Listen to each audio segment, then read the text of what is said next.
ओम शांति। हम सभी ये जानते हैं कि हम आत्मा हैं, एक एनर्जी यानी ऊर्जा जो शरीर को चलाती है। हम शरीर नहीं हैं। हाँ, शरीर द्वारा कर्म करते हैं। तभी आत्मा के निकलने पर शरीर कोई भी अनुभूति यानी कुछ नहीं कर सकता, क्योंकि शक्ति यानी ऊर्जा का स्रोत तो आत्मा है। आत्मा और शरीर मिलकर ही जीवन बनाते हैं। जैसे शरीर की वास्तविकता को तो हम सभी जानते हैं कि यह 5 तत्वों से बना हुआ है: जल, वायु, पृथ्वी, आकाश, अग्नि। अगर शरीर में इनमें से एक भी तत्व की कमी हो जाए तो शरीर हलचल में आ जाता है, कोई छोटी मोटी बीमारी भी हो जाती है। तो जैसे इस शरीर को स्वस्थ रखने के लिए 5 तत्वों का सही मात्रा में होना ज़रूरी है, बिल्कुल वैसे ही इस शरीर को जो चलाने वाली शक्ति है, आत्मा, उसको भी सही मायने में जीवन जीने के लिए 7 गुणों की आवश्यकता होती है, जिसके बिना मनुष्य जीवन बिल्कुल ही तनावग्रस्त और बेचैनी से भर जाता है। वैसे तो हम सभी सुनते आए हैं कि आत्मा सतोगुणी है। सतोगुणी माना एसेंस ऑफ 7 वैल्यूज़, और वो 7 वैल्यूज़ हैं: ज्ञान, पवित्रता, प्रेम, शांति, सुख, आनंद और शक्तियाँ। ये सभी गुण आत्मा के स्वधर्म हैं। परंतु आज हम देखें कि अगर आत्मा में इनमें से कोई भी गुण की कमी महसूस होती है तो आत्मा अंदर ही अंदर फ्रस्ट्रेशन महसूस करती है और इन गुणों को बाहर ढूंढने की कोशिश करती है।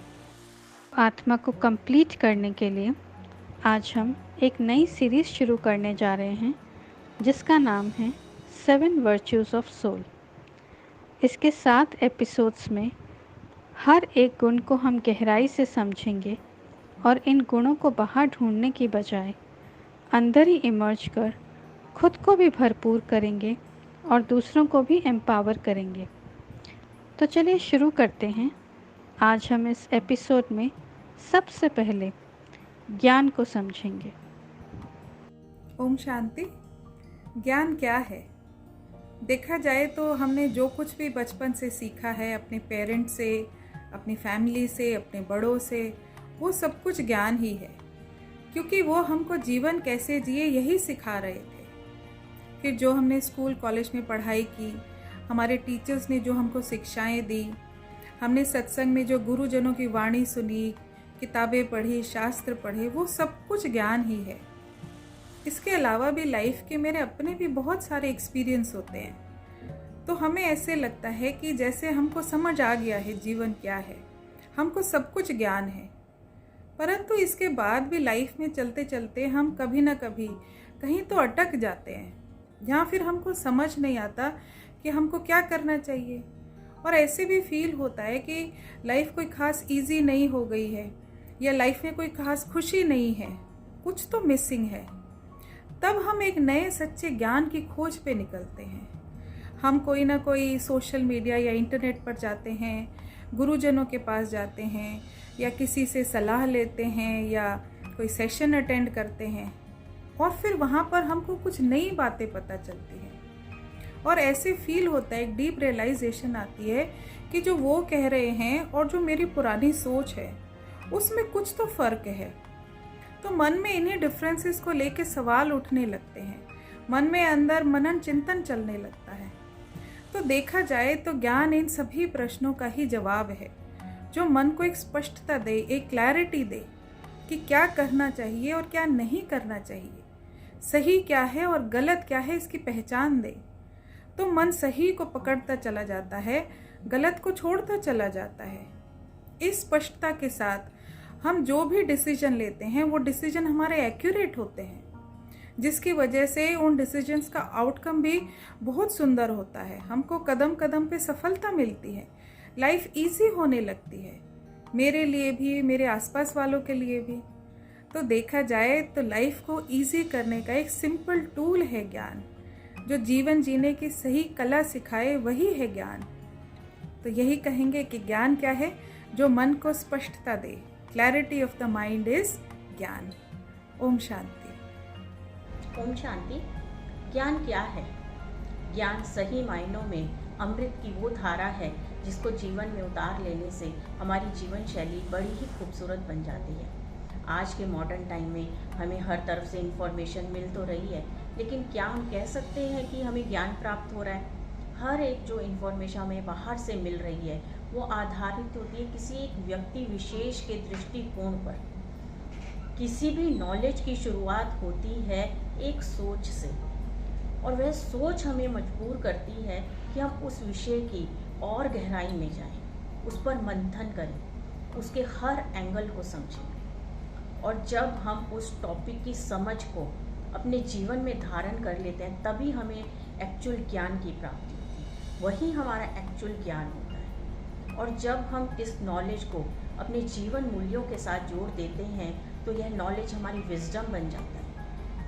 अगर उदाहरण के तौर पे कहना चाहें तो आज समाज में ज्ञान देने के लिए बहुत से ग्रंथ हैं, वेद हैं, उपनिषद हैं। अलग अलग टीवी चैनल्स, इंटरनेट चैनल्स पर भी ज्ञान की बहुत सी बातें की जाती हैं। इन सभी बातों को पढ़कर, सुनकर केवल याद करना, या अगर हम उसको आगे ऐसा सच वर्णन कर दें तो हम ये नहीं कहेंगे कि उससे हमें ज्ञान की प्राप्ति हो गई है। एक्चुअल ज्ञान की प्राप्ति जब होती है अगर हम इन सभी बातों के सार को समझें। आज के मॉडर्न टाइम के हिसाब से और अपने लाइफस्टाइल के हिसाब से जब हम उसको अपनी धारणा में लाते हैं तब हम कहेंगे कि हमें ज्ञान प्राप्त हुआ है। ज्ञान केवल सुनने या पढ़ने से कुछ नहीं होगा, उसका मंथन कर निचोड़ निकालना अति आवश्यक है। ज्ञान बहुत सुन लिया, सुना लिया, परंतु अब उसको इंटरनलाइज करने का टाइम है। जिस तरह समुद्र मंथन के बाद में उसके अंत में अमृत की प्राप्ति होती है, ठीक उसी तरह विचार सागर मंथन से ज्ञान में स्पष्टता आती है, हम उसकी गहराई में जा पाते हैं और यह ज्ञान व्यवहारिक होता है। और एक्चुअली ज्ञान वही होता है जो हमारे डेली के व्यवहार में काम है। अंत में यही कहना चाहूँगी कि किताबें पढ़ने से शब्द समझ में आने लगते हैं और ज्ञान होने से उनके अर्थ। ओम शांति। ओम शांति। ज्ञान शब्द कई बार बहुत हेवी साउंड करता है। सरल शब्दों में अगर हम समझें तो सही समझ को हम ज्ञान कह सकते हैं। अक्सर हम कहते हैं मुझे समझ नहीं आता मेरे साथ ही ऐसे क्यों होता है, मुझे समझ नहीं आता ये ऐसे कैसे कर सकते हैं। दूसरे हमारे लिए कहते हैं आप समझते क्यों नहीं हो, हम दूसरों के लिए कहते हैं आपको समझ नहीं आता। तो देखा जाए तो ये सारी बातें अगर हमें समझ में आने लग जाए तो इसको ही ज्ञान कहते हैं। और हमें समझदार या ज्ञानी तो कैसे बढ़ाएं इस समझ को। हमने ईश्वर की भी बहुत प्रार्थना की कि हे प्रभु आनंद दाता ज्ञान हमको दीजिए। तो जब स्वयं परमात्मा जो कि सारे विश्व के परम पिता है, सुप्रीम फादर हैं, गॉड फादर हैं, जब वो खुद अपने बच्चों को सही समझ देने लगते हैं तो उसे ज्ञान मुरली कहते हैं। ज्ञान मुरली रोज जब बच्चे सुनते हैं, समझते हैं तो उनके जीवन के हर प्रश्न, हर परेशानी का कारण के साथ निवारण मिलने लगता है और उन सॉल्यूशन से धीरे धीरे उनका मन सुलझने लगता, जीवन आसान होने लग जाता।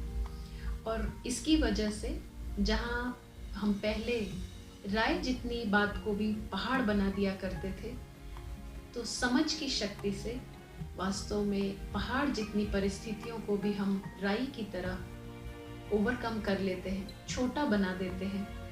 और इससे न सिर्फ हमारा समय बचने लगता लेकिन एनर्जी सेव होने लगती है, और जिसके रिजल्ट कि हमारी इनर पावर, इनर स्ट्रेंथ कहें या मन की शक्ति कहें, वो दिन प्रतिदिन बढ़ती जाती है। जिसके पास इनर पावर है वो जीवन के हर आयाम में सफल होने लगता है, चाहे फिर वो मन की हेल्थ हो, फिजिकल हेल्थ हो, रिश्तों की हेल्थ हो या फिर आउटर अचीवमेंट्स हो। कहते भी हैं knowledgeful is powerful and powerful is successful. तो आइए हम सब रोज अपने पिता द्वारा दी गई सही समझ ज्ञान मुरली को सुने, समझे और जीवन के किसी भी कोने में अगर किसी भी परेशानी की डार्कनेस है उसको अंडरस्टैंडिंग की पावर से ब्राइट लाइट प्रकाश में बदल दे। ओम शांति।